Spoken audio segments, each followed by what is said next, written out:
Morning guys! Happy Tuesday! At lunchtime na. Kain po tayo.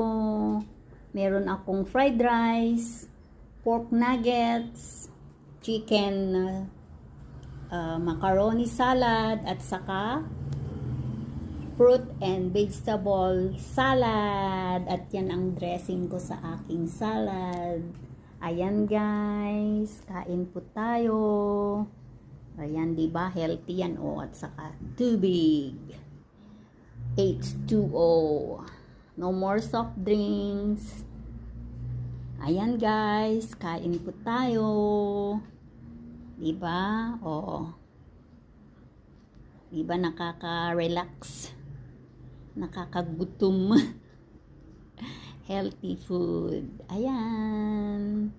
Nag-iisa na naman po ako.